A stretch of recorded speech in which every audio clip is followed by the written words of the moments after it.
Hello friend, स्वागत है आपका अपने चैनल लास्ट क्लास में। जैसे आपको पता है कि आपका सेंटअप एग्ज़ाम 15 नवंबर से शुरू हो चुका है और हमारे पास आज विज्ञान का ओरिजिनल क्वेश्चन पेपर है सेंटअप एग्ज़ाम का। यहाँ पे आप लोग देख सकते हैं ये 100% ओरिजिनल क्वेश्चन पेपर है और यही क्वेश्चन पेपर आपके परीक्षा में आएगा। तो इसका एक एक क्वेश्चन इंपॉर्टेंट है और इसके एक एक क्वेश्चन का 100% सही आंसर आपको बताया जाएगा। इसका ऑब्जेक्टिव और सब्जेक्टिव दोनों आपको बताया जाएगा। वीडियो को लास्ट तक देखिएगा और इस वीडियो को अपने दोस्तों के पास ज़्यादा से ज़्यादा शेयर कीजिएगा ताकि उनकी भी तैयारी हो सके।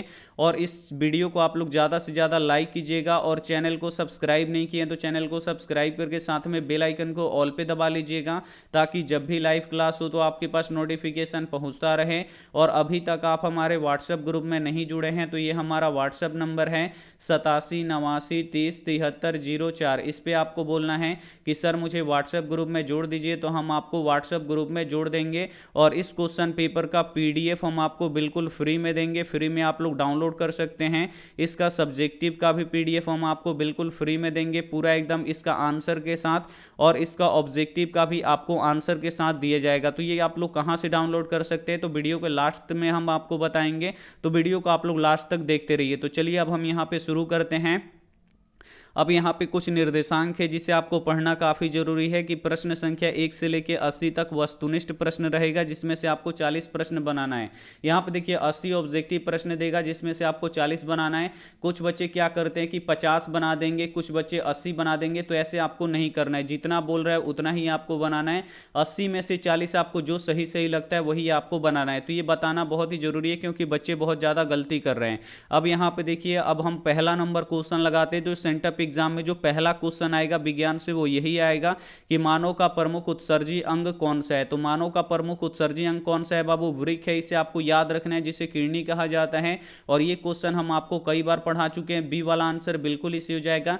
और जो मानव का वृक्क होता है इसका आकार कैसा होता है? तो सेम के बीज के समान होता है, इसे आपको याद रखना है। दूसरा क्वेश्चन हम यहां पे लगा देते हैं। दूसरा क्वेश्चन देखिए कि निम्न में से कौन पिट्यूटरी ग्रंथि से स्रावित होने वाला हार्मोन है। अब इसमें से आपको बताना है कि कौन पिट्यूटरी ग्रंथि से स्रावित होने वाला हार्मोन है बाबू। तो वृद्धि हार्मोन जो होता है ये पिट्यूटरी ग्रंथि से स्रावित होने वाला हार्मोन होता है, इसे आपको याद रखना है।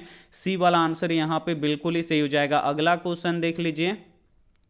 अगला क्वेश्चन 3 नंबर क्वेश्चन है कि पुष्प का नर जनन अंग है। तो पुष्प का नर जनन अंग कौन सा होता है बाबू? पुंकेसर होता है, इसे आपको याद रखना है। ए वाला आंसर बिल्कुल इसे हो जाएगा। और मादा जनन अंग कौन सा होता है? तो जयांग होता है, इसे आपको याद रखना है। एक एक क्वेश्चन इंपॉर्टेंट है बाबू, बिल्कुल ओरिजिनल क्वेश्चन पेपर है, आप लोग पढ़ के जाइए, 100% लड़ेगा। 4 नंबर क्वेश्चन है कि द्विखंडन होता है। तो द्विखंडन बाबू किस में होता है? अमीबा में भी होता है, पारामेसियम में भी होता है बाबू, लिस्मेनिया में भी होता है, यानी इनमें से सभी में होता है, आपको याद रखना है। डी वाला आंसर यहां पे बिल्कुल ही सही हो जाएगा। अगला क्वेश्चन देखिए 4 नंबर। ये क्वेश्चन ये आपको साफ नहीं दिखाई देगा लेकिन हम आपको बता देते हैं कि युग्मक होते हैं। तो युग्मक क्या होते हैं बाबू? हमेशा द्विगुणित होते हैं। एक नर का होता है और एक क्या होता है? स्त्री का होता है। नर का जो होता है ये क्या होता है? शुक्राणु होता है और स्त्री का यहाँ पे अंडाणु होता है। बी वाला आंसर यहाँ पे बिल्कुल ही सही हो जाएगा। अगला क्वेश्चन देखिए यहाँ पे। अगला क्वेश्चन है कि सोमैटोस्टेस्टिन क्या है। यहाँ पे आपको बताना है कि सोमैटोस्टेस्टिन क्या है बाबू। तो ये एक वृद्धि हार्मोन है, इसे आपको याद रखना है। यहाँ पे सी वाला आंसर बिल्कुल ही सही हो जाएगा। और जो वृद्धि हार्मोन होता है ये कहाँ से स्रावित होता है? तो जो अंतःस्रावी ग्रंथियां होती हैं उससे स्रावित होता है। अगला क्वेश्चन देखिए। अगला क्वेश्चन 7 नंबर है कि वृक्क की रचनात्मक एवं क्रियात्मक इकाई को कहते हैं। तो वृक्क की रचनात्मक एवं क्रियात्मक इकाई को क्या कहते हैं? नेफ्रॉन कहते हैं, इसे आपको याद रखना है। बी वाला आंसर यहाँ पे 100% सही हो जाएगा। बिल्कुल ओरिजिनल क्वेश्चन पेपर है, आप लोग एकदम अंतिम तक देखिए। 8 नंबर क्वेश्चन है कि मानव मस्तिष्क का सर्वाधिक विकसित भाग है। अब यहाँ पे आपको बताना है कि जो मानव मस्तिष्क होता है यानी जो मानव का दिमाग होता है इसमें सर्वाधिक विकसित भाग कौन सा होता है? तो सेरिब्रम होता है, इसे आपको याद रखना है। सी वाला आंसर बिल्कुल इसे हो जाएगा जिसे हम लोग प्रम मस्तिष्क कहते हैं। और मानव मस्तिष्क का वजन कितना होता है बाबू? 1.4 kg होता है। अगर यहाँ पे ग्राम में पूछे तो 1400 ग्राम होता है, इसे आपको याद रखना है। अगला क्वेश्चन देखिए। अगला क्वेश्चन है 9 नंबर क्वेश्चन की मूत्र की सांद्रता किस पर निर्भर करती है। तो जो मूत्र की सांद्रता होती है ये किस पर निर्भर करती है? तो एडीएच पर निर्भर करती है। बी वाला आंसर यहाँ पे बिल्कुल ही सही हो जाएगा। अगला क्वेश्चन देख लीजिए। अगला क्वेश्चन है 10 नंबर की रंध्रों का मुख्य कार्य है। अब यहां पे आपको बताना है कि रंध्रों का मुख्य कार्य क्या होता है, तो गैसों का विनिमय यानी गैसों का आदान प्रदान करता है। डी वाला आंसर बिल्कुल इसी हो जाएगा। और रंध्र कहां पे पाए जाते हैं, तो पेड़ पौधों की पत्तियों में पाए जाते हैं, इसे आपको याद रखना है। अगला क्वेश्चन देख लीजिए, 10 नंबर हो गया। अगला क्वेश्चन 11 नंबर क्वेश्चन देखिए कि पक्षी तथा चमगादड़ के पंख है। अब यहां पे आपको बताना है कि जो पक्षी और चमगादड़ के पंख होते हैं ये बाबू कैसे होते हैं, तो ये संवृत्ति अंग होते हैं, इसे आपको याद रखना है। यहां पे सी वाला आंसर बिल्कुल ही सही हो जाएगा। अगला क्वेश्चन देख लीजिए। अगला क्वेश्चन है 12 नंबर की रक्त का लाल रंग निम्नांकित में से किस प्रोटीन के कारण होता है। तो रक्त बाबू लाल रंग किस कारण से दिखाई देता है, तो हीमोग्लोबिन के कारण से दिखाई देता है। यहां पे बी वाला आंसर बिल्कुल ही सही हो जाएगा। एक भी प्रश्न आप लोग स्किप मत कीजिए, वीडियो को एकदम आप लोग शुरू से लेकर अंत तक देखिएगा।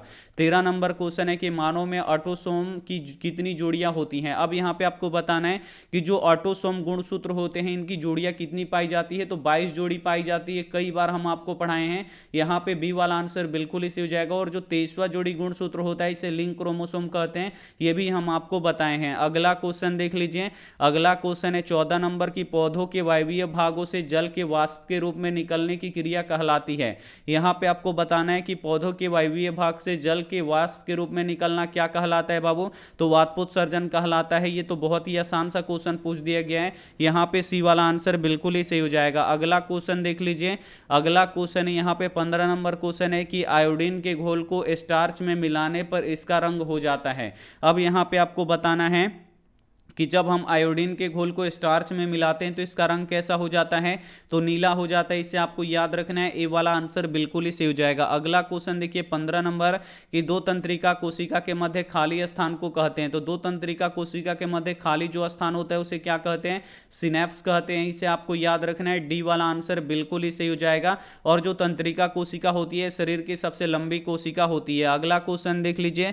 अगला क्वेश्चन है कि गोबर छत्ता है। अब यहां पे आपको बताना है कि जो गोबर छत्ता होता है ये कैसा होता है, तो जो गोबर छत्ता होता है ये मृतोपयोगी होता है। इसे आपको याद रखना है। सी वाला आंसर बिल्कुल ही सही हो जाएगा। अगला क्वेश्चन देख लीजिए। अगला क्वेश्चन 18 नंबर की वर्तिका भाग है। अब यहां पे आपको बताना है कि जो वर्तिका है ये किसका भाग होता है, तो वर्तिका होता है ये किसका भाग होता है बाबू, तो ये जयांग का भाग होता है। इसे आपको याद रखना है। ए वाला आंसर बिल्कुल ही सही हो जाएगा। अगला क्वेश्चन देखिए 19 नंबर कि दांत का सबसे कठोरतम भाग है। तो दांत का सबसे कठोरतम भाग बाबू कौन सा है, तो इनामेल है। इसे आपको याद रखना है। डी वाला आंसर यहां पे बिल्कुल ही सही हो जाएगा। जो इनामेल होता है ये हमारे दांतों का जो व्हाइट वाला भाग होता है, यानी जो सबसे ऊपरी परत होता है वही इनामेल होता है और यही सबसे मजबूत भाग होता है। अगला क्वेश्चन देखिए 20 नंबर कि एक खाद्य श्रृंखला में दूसरे पोषीय स्तर पर हमेशा कौन रहता है। तो एक खाद्य श्रृंखला में दूसरे पोषीय स्तर पर कौन रहता है बाबू, मांसाहारी रहता है। यहां पे सी वाला आंसर बिल्कुल ही सही हो जाएगा। और पहले पे कौन रहता है, तो शाकाहारी रहता है। अगला क्वेश्चन देखिए 21 नंबर प्रश्न है कि गर्म जल प्राप्त करने के लिए हम सौर जल तापक का उपयोग किस दिन नहीं कर सकते हैं। तो सौर जल तापक का उपयोग हम लोग किस दिन नहीं कर सकते हैं, तो बादलों वाले दिनों में नहीं कर सकते हैं क्योंकि ये धूप से चलता है। तो जब बादल रहेगा तो धूप नहीं होगा, तो हम क्या कर सकते हैं, उस दिन इसका उपयोग नहीं कर सकते हैं। अगला क्वेश्चन देखिए 22 नंबर के निम्नलिखित में से कौन जैव मात्रा ऊर्जा स्रोत का उदाहरण नहीं है। तो इसमें से कौन जैव मात्रा ऊर्जा स्रोत का उदाहरण नहीं है बाबू, तो नाभिकीय ऊर्जा नहीं है। यहां पे सी वाला आंसर बिल्कुल ही सही हो जाएगा। अगला क्वेश्चन देखिए 23 नंबर प्रश्न है कि समजात अंगों का उदाहरण है। तो समजात अंगों का उदाहरण बाबू कौन सा है, तो यहां पे देखिए हमारा हाथ, कुत्ते का अग्रपाद है, मानव का दांत, हाथी का दांत और यहां पे आलू एवं घास की ऊपरी परत, यानी इनमें से सभी है। तो यहां पे डी वाला आंसर बिल्कुल ही सही हो जाएगा। अगला क्वेश्चन देखिए। अगला क्वेश्चन है 24 नंबर के निम्नलिखित में से कौन परागकोश होते हैं। अब यहां पे आपको बताना है कि परागकोश में क्या होते हैं। तो परागकोश में क्या होते हैं बाबू, परागकण होते हैं। कई बार ये सभी क्वेश्चन हम आपको पढ़ाएं। डी वाला आंसर बिल्कुल इसी हो जाएगा। अगर आप लोग क्लास 10th का तैयारी करते हैं और 2023 में अपना फाइनल बोर्ड परीक्षा देंगे तो एक बार अगर आप लोग हमसे पढ़ लेंगे तो बाबू फाइनल बोर्ड परीक्षा में आपका 480 प्लस नंबर लाने से कोई नहीं रख सकता है। तो आप लोग हमारे चैनल से जरूर जुड़िए, हमारे व्हाट्सएप नंबर से जरूर जुड़िए, शुरू में नंबर दिए हैं। अगला क्वेश्चन देखिए यहाँ पे 25 नंबर क्वेश्चन है कि निम्न में से कौन आहार श्रृंखला का निर्माण करता है। तो आहार श्रृंखला का निर्माण कौन करता है, तो घास को बकरी खाती है और बकरी को मानव खाता है। तो यहाँ पे ये आहार श्रृंखला बना रहा है, तो यहाँ पे बी वाला आंसर बिल्कुल ही सही हो जाएगा। अगला क्वेश्चन देखिए 26 नंबर क्वेश्चन है कि फिलोसफी जूलॉजिक्यू नामक पुस्तक किसके द्वारा लिखी गई है। ये काफी महत्वपूर्ण क्वेश्चन है। तो फिलोसफी जूलॉजिक्यू नामक पुस्तक किसने लिखा है, तो लैमार्क के द्वारा लिखा गया है। यहाँ पे डी वाला आंसर बिल्कुल ही सही हो जाएगा। अगला क्वेश्चन देखिए 27 नंबर क्वेश्चन है कि रेजिन एवं गोंद कहाँ संचित रहता है। यहाँ पे आपको बताना है कि जो रेजिन होता है और जो गोंद होता है ये कहाँ पे संचित होता है, तो पेड़ पौधों की छालों में संचित होता है, क्योंकि ये पेड़ पौधों का उत्सर्जी पदार्थ होता है। यहाँ पे बी वाला आंसर बिल्कुल ही सही हो जाएगा। अगला क्वेश्चन देखिए, अगला क्वेश्चन है 28 नंबर की निम्न में से किस माध्यम में प्रकाश की चाल अधिकतम होती है। तो निर्वात में सबसे अधिक होता है, लेकिन जब निर्वात यहाँ पे ऑप्शन नहीं देगा तो आप लोग कहाँ पे टिक कीजिएगा, हवा में टिक कीजिएगा। यहाँ पे बी वाला आंसर बिल्कुल ही सही हो जाएगा। अगला क्वेश्चन देख लीजिए, अगला क्वेश्चन है 29 नंबर की विद्युत आवेश का एसआई मात्रक है। तो विद्युत आवेश का बाबू एसआई मात्रक क्या होता है, तो विद्युत आवेश का एसआई मात्रक कूलाम होता है। डी वाला आंसर बिल्कुल ही सही हो जाएगा। और प्रतिरोध का एसआई मात्रक ओम होता है, और विद्युत विभवांतर और विद्युत विभव का एसआई मात्रक वोल्ट होता है, और विद्युत धारा का एसआई मात्रक एम्पियर होता है। अगला क्वेश्चन देख लीजिए, अगला क्वेश्चन है 30 नंबर की अति भारण के समय विद्युत परिपथ में विद्युत धारा का मान होता है। जब अति भारण होता है यानी जब ओवरलोडिंग होता है तो उस समय विद्युत परिपथ में धारा का मान क्या होता है बाबू, तो बहुत ही अधिक बढ़ जाता है। इसे आपको याद रखना है। बी वाला आंसर यहां पे बिल्कुल ही हो जाएगा। ओरिजिनल क्वेश्चन पेपर है और इसका 100% आपको सही सॉल्यूशन बताया जा रहा है। 80 ऑब्जेक्टिव प्रश्न पूछेगा, इसमें से आपको कोई भी 40 आपको बना देना है। 31 नंबर क्वेश्चन देखिए कि विभक्त वलय का उपयोग किस उपकरण में किया जाता है। तो विभक्त वलय का उपकरण किस उपकरण में किया जाता है बाबू, तो जो विभक्त वलय होता है इसका उपयोग हम लोग कहां पे करते हैं, तो हम लोग विद्युत मोटर में करते हैं। इसे आपको याद रखना है। ए वाला आंसर बिल्कुल ही सही हो जाएगा। अगला क्वेश्चन देख लीजिए, अगला क्वेश्चन है कि सौर कुकर के लिए कौन सा दर्पण सर्वाधिक उपयुक्त होता है। तो सौर कुकर में हम किस दर्पण का सबसे अधिक उपयोग करते हैं, तो अवतल दर्पण का उपयोग हम लोग करते हैं। बी वाला आंसर बिल्कुल ही सही हो जाएगा। अगला क्वेश्चन देख लीजिए, अगला क्वेश्चन अब आपके स्क्रीन पे है यहाँ पे 33 नंबर की विद्युत विभवांतर का एसआई मात्रक। ये सभी क्वेश्चन जितना इसमें पूछा गया सेंटअप एग्जाम में सभी हम आपको पढ़ा चुके हैं। तो विद्युत विभवांतर का एसआई मात्रक क्या होता है, वोल्ट होता है। इसे आपको याद रखना है। यहाँ पे ए वाला आंसर बिल्कुल ही सही हो जाएगा। अगला क्वेश्चन देख लीजिए, अगला क्वेश्चन है 34 नंबर की घरेलू विद्युत परिपथ में उदासीन तार का रंग होता है। तो घरेलू विद्युत परिपथ में उदासीन तार का रंग कैसा होता है बाबू, काला होता है। इसे आपको याद रखना है।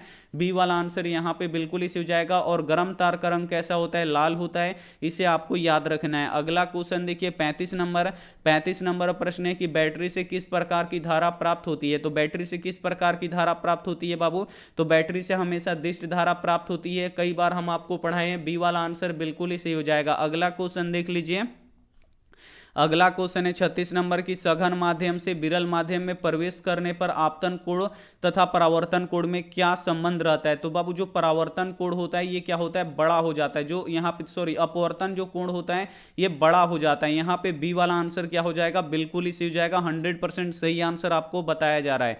अगला क्वेश्चन देखिए 37 नंबर की समांग माध्यम में प्रकाश गमन करता है। तो समांग माध्यम में प्रकाश कैसे गमन करता है बाबू, तो सरल रेखा में गमन करता है। इसे आपको याद रखना है। यहां पे ए वाला आंसर क्या हो जाएगा, बिल्कुल ही सही हो जाएगा। अगला क्वेश्चन देख लीजिए, अगला क्वेश्चन है 38 नंबर की लेंस का सूत्र है। तो बाबू लेंस का सूत्र क्या होता है, तो 1/v - 1/u बराबर 1/f होता है। कई बार हम आपको बताए हैं और ये दर्पण सूत्र होता है। तो यहाँ पे बी वाला आंसर क्या हो जाएगा, बिल्कुल ही सही हो जाएगा। अगला क्वेश्चन देख लीजिए, अगला क्वेश्चन है 39 नंबर की दृश्य प्रकाश में किस वर्ण का तरंगदैर्ध्य अधिकतम होता है। बहुत ही हलवा क्वेश्चन पूछ दिया गया है। तो दृश्य प्रकाश में किस वर्ण यानी किस रंग का तरंगदैर्ध्य सबसे अधिक होता है, तो लाल रंग का तरंगदैर्ध्य अधिक होता है। डी वाला आंसर बिल्कुल ही सही हो जाएगा।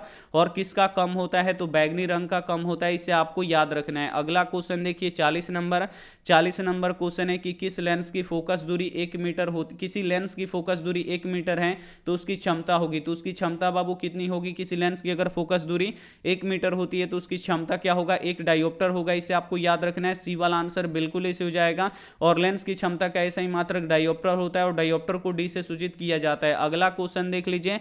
अगला क्वेश्चन है कि निम्नलिखित में से कौन सा पद विद्युत परिपथ में विद्युत शक्ति को निरूपित नहीं करता है। तो कौन सा पद विद्युत शक्ति को निरूपित नहीं करता है, तो I² नहीं करता है। यहां पे बी वाला आंसर बिल्कुल ही सही हो जाएगा। अगला क्वेश्चन देख लीजिए। अगला क्वेश्चन है कि प्रतिरोध का मान बढ़ाने पर, यहां पे देखिए प्रतिरोधों का मान बढ़ाने के लिए प्रतिरोधों का जोड़ा जाता है। तो अगर हमको प्रतिरोध का मान बढ़ाना है तो प्रतिरोध को कैसे जोड़ेंगे, तो हम लोग यहां पे देखिए समानांतर क्रम या पार्श्व क्रम यहां पे होता है। तो समानांतर क्रम या पार्श्व क्रम में अगर हम जोड़ेंगे, एक ही बात है ये दोनों, तो यहां पे देखिए गलत, यहां पे एक ही अगर हो गया, समानांतर क्रम या पार्श्व क्रम में जोड़ेंगे तो ये तो एक ही हो गया।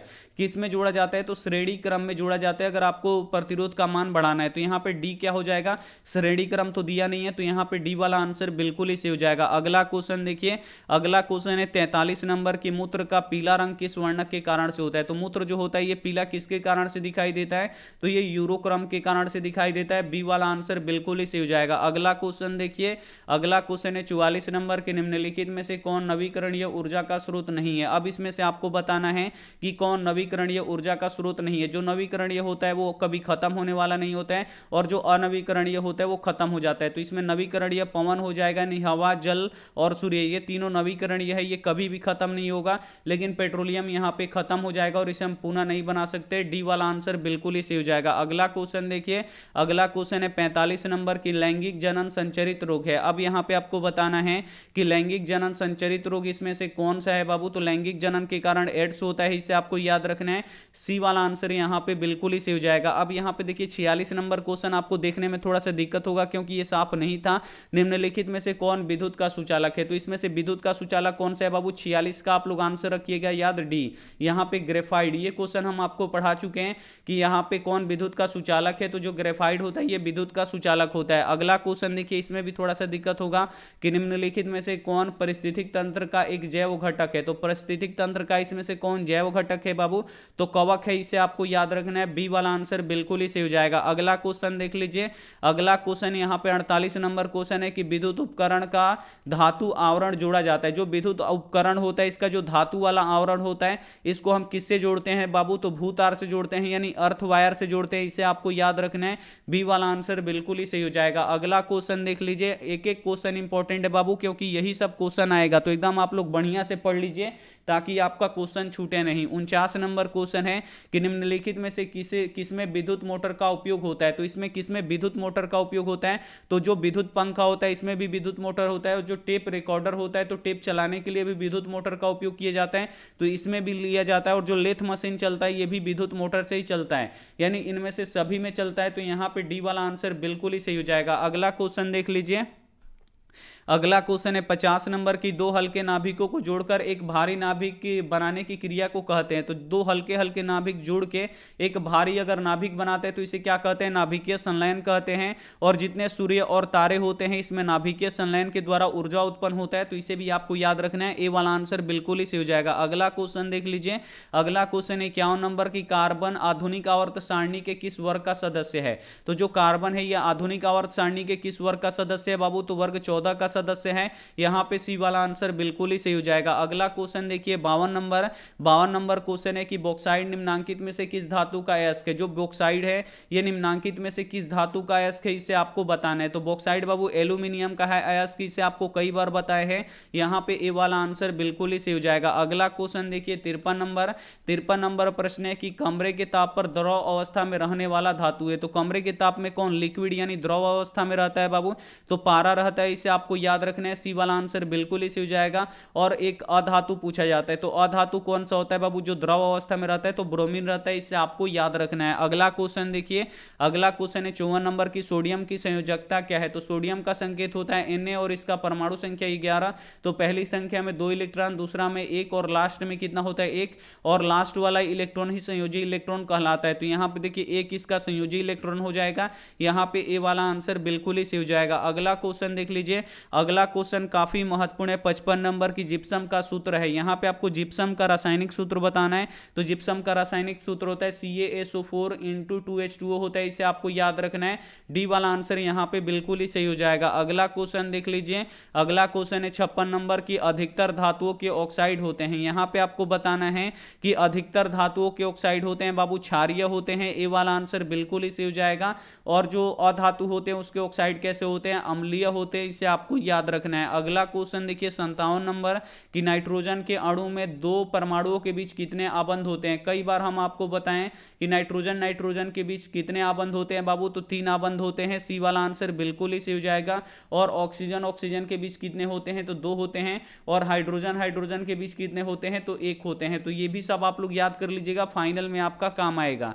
अगला क्वेश्चन देखिए 58 नंबर कि सोडियम के बाह्यतम शेल में कितने इलेक्ट्रॉन होते हैं। तो अभी हम आपको बताए थे सोडियम का परमाणु संख्या 11 होता है, 2, 8 और 1, ये इसका इलेक्ट्रॉनिक विन्यास होता है। तो पूछ रहा है कि अंतिम कोष में यानी अंतिम सेल में कितने इलेक्ट्रॉन है। तो यहाँ पे आप लोग देख सकते हैं 1 इलेक्ट्रॉन है, यहाँ पे डी वाला आंसर बिल्कुल ही सही हो जाएगा। अगला क्वेश्चन देखिए, अगला क्वेश्चन है 59 नंबर की, निम्नांकित में से कौन सी धातु उसके गलित क्लोराइड का वैद्युत अपघटन करने से किया जाता है। तो किसका वैद्युत अपघटन के द्वारा किया जाता है बाबू, यहाँ पे कॉपर का किया जाता है, बी वाला आंसर बिल्कुल ही सही हो जाएगा। अगला क्वेश्चन देख लीजिए, अगला क्वेश्चन है 60 नंबर की, कोई धातु ऑक्सीजन के साथ अभिक्रिया करके उच्च गलनांक वाला यौगिक बनाता है, यह यौगिक जल में विलीय है। तो तत्वों का कौन सा, यहाँ पे वो तत्व कौन सा होगा, तो बाबू कैल्शियम होता है, इसे आपको याद रखना है, डी वाला आंसर बिल्कुल ही सही जाएगा। अगला क्वेश्चन देखिए कि फेनोल्फेथीन सूचक का क्षारीय माध्यम कैसा होता है। तो कैसा होता है बाबू, गुलाबी होता है, इसे आपको याद रखना है, पिंक होता है, बी वाला आंसर बिल्कुल ही सही हो जाएगा। अगला क्वेश्चन देख लीजिए, अगला क्वेश्चन यहाँ पे देखिए 62 नंबर है कि एसिटिक अम्ल का IUPAC नाम है। तो लोग यहाँ पे क्या लगा देते हैं, मेथेनोइक अम्ल लगा देते हैं। तो यहाँ पे ये गलत हो जाएगा। यहाँ पे आपसे पूछा गया है कि एसिटिक अम्ल का क्या होता है बाबू, एथेनोइक अम्ल होता है, बी वाला आंसर बिल्कुल ही सही हो जाएगा। और जो फॉर्मिक अम्ल होता है उसका IUPAC नाम क्या होता है, मेथेनोइक अम्ल होता है। दोनों में ही थोड़ा सा का अंतर है और दोनों ही क्वेश्चन पूछे जाते हैं। अगला क्वेश्चन देखिए 63 नंबर क्वेश्चन है कि निम्नांकित में से कौन सा धातु तनु H2SO4 से अभिक्रिया नहीं करता है। तो इसमें से आपको बताना है कि कौन तनु H2SO4 से अभिक्रिया नहीं करता है। तो बाबू कौन नहीं करता है, तो यहाँ पे जो कॉपर होता है ये नहीं करता है, यहाँ पे सी वाला आंसर बिल्कुल ही सही हो जाएगा। अगला क्वेश्चन यहाँ पे देखिए, निम्नांकित धातुओं का युग्म कौन सा है। अब इसमें से आपको बताना है, यहाँ पे दो यहाँ पे दिया गया था, तो इसमें से आपको बताना है कि कौन इसमें से दोनों धातु हैं। तो यहाँ पे देखिए सोडियम और कैल्शियम दोनों क्या है, धातु है, इसे आपको याद रखना है। यहाँ पे ए वाला आंसर बिल्कुल ही सही हो जाएगा, ये धातु का युग्म है, यहाँ पे ए वाला आंसर बिल्कुल ही सही हो जाएगा। अगला क्वेश्चन देख लीजिए, अगला क्वेश्चन है 65 नंबर की, हीरा अपरूप है। यहाँ पे आपको बताना है कि जो हीरा है ये किसका अपरूप है। तो कई बार हम आपको बताए हैं जो हीरा होता है ये कार्बन का अपरूप होता है और ये अधातु होता है। अगला क्वेश्चन देख लीजिए, अगला क्वेश्चन देखिए यहाँ पे 66 नंबर क्वेश्चन है कि तांबा यानी कॉपर का परमाणु संख्या है। तो तांबा का यानी कॉपर का परमाणु संख्या कितना होता है बाबू, 29 होता है, डी वाला आंसर यहाँ पे बिल्कुल ही सही हो जाएगा। अगला क्वेश्चन देखिए बहुत ही इंपॉर्टेंट क्वेश्चन है और यही सब क्वेश्चन आएगा क्योंकि ये ओरिजिनल क्वेश्चन पेपर है। अब यहाँ पे पूछा जा रहा है कि ऑक्जेलिक अम्ल किस में पाया जाता है। तो जो ऑक्जेलिक अम्ल होता है कई बार हम आपको बताएं टमाटर में पाया जाता है, डी वाला आंसर बिल्कुल ही सही हो जाएगा। और सिरका में कौन सा अम्ल पाया जाता है, एसिटिक अम्ल पाया जाता है। इमली में कौन सा अम्ल पाया जाता है, टार्टरिक अम्ल पाया जाता है। और संतरा में कौन सा अम्ल पाया जाता है, सिट्रिक अम्ल पाया जाता है। अगला क्वेश्चन देख लीजिए, अगला क्वेश्चन है 68 नंबर की, निम्नलिखित में से कौन सी धातु ठंडे और गर्म जल से अभिक्रिया नहीं करती है। इसमें से आपको बताना है कि कौन सी धातु है जो ठंडे और गर्म जल से अभिक्रिया नहीं करती है। तो कौन नहीं करता है बाबू, लोहा नहीं करता है, इसे आपको याद रखना है, डी वाला आंसर बिल्कुल ही सही हो जाएगा। अगला क्वेश्चन देख लीजिए, अगला क्वेश्चन है 69 नंबर की, निम्नांकित में से कौन अमलगम है। अब यहाँ पे आपको बताना है कि इसमें से कौन अमलगम है, काफी महत्वपूर्ण क्वेश्चन है। तो यहाँ पे देखिए कॉपर और जिंक मिलकर यहाँ पे अमलगम का निर्माण करता है, ए वाला आंसर यहाँ पे बिल्कुल ही सही हो जाएगा। अगला क्वेश्चन देखिए 70 नंबर क्वेश्चन है कि निम्नांकित में से कौन धातु विद्युत का सबसे अच्छा सुचालक है। इसमें से आपको बताना है कि वो कौन सा धातु है जो विद्युत का सबसे अच्छा सुचालक है। तो कई बार हम आपको बताए हैं कि जो चांदी होता है ये विद्युत का सबसे अच्छा सुचालक होता है, सी वाला आंसर यहाँ पे बिल्कुल ही सही हो जाएगा। और चांदी का संकेत क्या होता है बाबू, Ag होता है। अगला क्वेश्चन देख लीजिए, अगला क्वेश्चन है 71 नंबर की, निम्नांकित में से कौन सी धातु जिंक सल्फेट के विलयन से जिंक को विस्थापित कर देता है। अब इसमें से आपको बताना है कि वो कौन सा धातु है जो जिंक सल्फेट के विलयन से जिंक को विस्थापित कर देता है, तो कॉपर कर देता है। यहाँ पे डी वाला आंसर बिल्कुल ही सही हो जाएगा। अगला क्वेश्चन देखिए, थोड़ा सा आपको कम दिखाई देगा लेकिन हम यहाँ पे आपको बता दे रहे हैं कि तत्व ऑक्सीजन से संयोग करके ऑक्साइड बनाता है। अगर कोई तत्व ऑक्सीजन से संयोग करता है तो ऑक्साइड बनाता है, तो यह अभिक्रिया कहलाती है। तो देखिए, जिस भी रासायनिक अभिक्रिया में ऑक्सीजन का संयोग होता है तो उसे हम क्या कहते हैं, उपचयन कहते हैं। यहाँ पे ए वाला आंसर बिल्कुल ही सही हो जाएगा। अगला क्वेश्चन देख लीजिए। अगला क्वेश्चन यहाँ पे देखिए कि सूर्य के प्रकाश का अवशोषण करके विघटित होने वाली अभिक्रिया कहलाती है। तो सूर्य के प्रकाश से अवशोषण होकर विघटित होने वाली अभिक्रिया क्या कहलाती है, तो प्रकाश रासायनिक अभिक्रिया कहलाती है। बी वाला आंसर बिल्कुल ही सही हो जाएगा। अगला क्वेश्चन देखिए, अगला क्वेश्चन है कि PbOH NO3 किस प्रकार का लवण है। यहाँ पे आपको बताना है कि जो ये यहाँ पे दिया गया है ये किस प्रकार का लवण है बाबू, तो ये क्षारीय लवण है, इसे आपको याद रखना है। सी वाला आंसर यहाँ पे बिल्कुल ही सही हो जाएगा। अगला क्वेश्चन देख लीजिए। अगला क्वेश्चन है 75 नंबर की, शुद्ध जल का पीएच मान कितना होता है। तो बाबू शुद्ध जल का पीएच मान कितना होता है, 7 होता है। कई बार हम आपको बताए हैं। बी वाला आंसर बिल्कुल ही सही हो जाएगा। अगला क्वेश्चन देख लीजिए। अगला क्वेश्चन है 6 नंबर की, अपशिष्ट प्रबंधनों की नई धारणा क्या है। अब यहाँ पे आपको बताना है कि अपशिष्ट प्रबंधनों की नई धारणा क्या है बाबू। तो अपशिष्ट प्रबंधनों का जो नया धारणा है ये क्या है बाबू, तो यहाँ पे देखिए कमी है, पुनर्चालन है, पुनरुपयोग है, यानी इनमें से सभी हैं। तो यहाँ पे डी वाला आंसर बिल्कुल ही सही हो जाएगा। अगला क्वेश्चन देख लीजिए। अगला क्वेश्चन है कि पॉलीथीन के थैलों के बदले किस प्रकार के थैले का इस्तेमाल करना चाहिए। तो जो जूट का थैला होता है यानी जो सूती थैला होता है उसका उपयोग करना चाहिए, या कपड़ा का थैला उपयोग करना चाहिए, या कागज का थैला उपयोग करना चाहिए, यानी इनमें से सभी का उपयोग करना चाहिए। तो यहाँ पे डी वाला आंसर बिल्कुल ही सही हो जाएगा। अगला क्वेश्चन देख लीजिए 78 नंबर प्रश्न है कि कोयला एवं पेट्रोलियम में कौन से तत्व पाए जाते हैं। तो नाइट्रोजन पाया जाता है, हाइड्रोजन पाया जाता है, सल्फर पाया जाता है, यानी इनमें से सभी पाया जाता है। तो यहाँ पे डी वाला आंसर बिल्कुल ही सही हो जाएगा। अगला क्वेश्चन देखिए। अगला क्वेश्चन है 79 नंबर की, वर्षा जल को भूमिगत जल के स्तर तक पहुंचाने के लिए निम्नलिखित में से किसका प्रयोग होता है। तो वर्षा जल को भूमिगत जल के स्तर तक पहुंचाने के लिए किसका प्रयोग किया जाता है, तो बोरवेल का प्रयोग किया जाता है या डगवेल का प्रयोग किया जाता है। तो यहाँ पे सी वाला आंसर बिल्कुल ही सही हो जाएगा, दोनों। और जो ट्यूबवेल होता है ये धरती से पानी निकालता है, तो ये नहीं होगा, यहाँ पे सी वाला आंसर बिल्कुल ही सही हो जाएगा। और आज का यहाँ पे अंतिम क्वेश्चन देखिए कि तत्व एवं यहाँ पे देखिए तत्वों के निम्नलिखित युग्मों में कौन सा युग्म परमाणु संख्या 19 और 22 के मध्य होता है। यहाँ पे आपको बताना है कि वो कौन से तत्वों के युग्म है। यहाँ पे दो तत्व दिए गए इसलिए यहाँ पे युग्म का बात कर रहे हैं जिसका परमाणु संख्या 19 से लेके 22 के बीच में होता है। तो यहाँ पे देखिए कैल्शियम और स्क्लेरियम, यहाँ पे दोनों का जो होता है कैल्शियम का 20 होता है और इसका कितना होता है, ये 21 होता है शायद, इसका 21 होता है, इसका 20 है, इसका 21 है। तो यहाँ पे देखिए ये 19 और 20 के बीच में पाया जाता है। तो यहाँ पे बी वाला आंसर बिल्कुल इसी हो जाएगा। यहाँ पे सेंटअप एग्जाम विज्ञान का ओरिजिनल क्वेश्चन पेपर आप लोग डाउनलोड कर लिए हैं, यहाँ पे सॉरी पढ़ लिए हैं सभी ऑब्जेक्टिव क्वेश्चन। तो इसमें से 80 है, कोई आपको 40 बनाना है, आप लोग आराम से बना लीजिएगा। इसके बाद सब्जेक्टिव बताते हैं कि सब्जेक्टिव का पीडीएफ आप लोग कहाँ से डाउनलोड कर सकते हैं। तो चलिए हम आपको बताते हैं, अगर आपको 2023 बोर्ड परीक्षा की तैयारी करनी है काफी अच्छी तरीके से, उसमें फर्स्ट डिवीजन लाना है या अगर आपको टॉप करना है तो आप लोग हमसे पढ़िए। बहुत ही अच्छी तरीके से 2023 बोर्ड परीक्षा की तैयारी करवाई जा रही है। हमारा व्हाट्सएप नंबर है 8789307304। इस पे आपको बोलना है कि सर मुझे व्हाट्सएप ग्रुप में जोड़ दीजिए, तो हम आपको व्हाट्सएप ग्रुप में जोड़ देंगे और ऐसा ऐसा क्वेश्चन बताया जाएगा जैसे सेंटअप एग्जाम में क्वेश्चन आ रहा है, जैसे बन रहा है आपसे, बिल्कुल आप लोग फाइनल बोर्ड परीक्षा में भी बना लीजिएगा। तो हमसे जरूर पढ़िए, इतना अच्छा आपका तैयारी करवा दिया जाएगा। और लास्ट में जो वायरल क्वेश्चन दिया जाएगा उसमें से बहुत सारा क्वेश्चन लड़ेगा, तो आप लोग जरूर हमसे पढ़िएगा। चलिए अब हम आपको बताते हैं कि कैसे आपको यहाँ पे डाउनलोड करना है इसका क्वेश्चन पेपर और इसका सब्जेक्टिव क्वेश्चन। तो सभी के फोन में होता है क्रोम, आप लोग देखिए हम यहाँ पे क्रोम को ओपन कर लिए हैं। जैसे ही हम यहाँ पे क्रोम को ओपन करेंगे या गूगल कोई भी हो, क्रोम या गूगल कोई भी आप लोग ओपन कर लीजिए और यहाँ पे सर्च बॉक्स में बस आपको लिखना है यहाँ पे ASK और CLASS, बस आप लोग यहाँ पे देख लीजिए। आपको आस्क क्लास लिखना है, ज़्यादा कुछ आपको इसमें नहीं लिखना है और आपको सर्च वाले बटन पे क्लिक कर देना है। जैसे सर्च कीजिएगा यहाँ पे आस्क क्लास लिखा हुआ आ जाएगा, इस पर आपको क्लिक कर देना है। जैसे ही आप लोग क्लिक कीजिएगा आप हमारे ऑफिशियल वेबसाइट पे आ जाइएगा। अब जैसे ही आप लोग यहाँ पे ऑफिशियल वेबसाइट पे आइएगा तो यहाँ पे देखिए सबसे ऊपर एक मात्र एक क्लिक में डाउनलोड करें ओरिजिनल क्वेश्चन पेपर। यहाँ पे देखिए ये साइंस का फोटो बनाया गया है, तो इस फोटो पे क्लिक करके डाउनलोड कर सकते हैं। अब यहाँ पे देखिए डम्मी एडमिट कार्ड, यहाँ पे इसको बताना बहुत ही जरूरी है। डम्मी एडमिट कार्ड देखिए 18 तक आपके पास डेट है, तो डम्मी एडमिट कार्ड आपको डाउनलोड करना बहुत ही जरूरी है। नीचे से ऊपर कीजिएगा तो ये डम्मी एडमिट कार्ड वाला आपको दिखाई देगा, तो आप लोग डम्मी एडमिट कार्ड डाउनलोड कीजिए। और आप लोग देखिए बहुत सारे लाखों बच्चों का गलती है, अगर आप लोगों का गलती हो जाता है तो जो आपका सर्टिफिकेट जितना भी आएगा उसमें भी गलती होगा, और फिर इंटर का एडमिशन आप लोग उसी सर्टिफिकेट से करवाइएगा तो इंटर में भी गलती होगा। तो आपके पास अंतिम मौका है, आखिरी मौका है।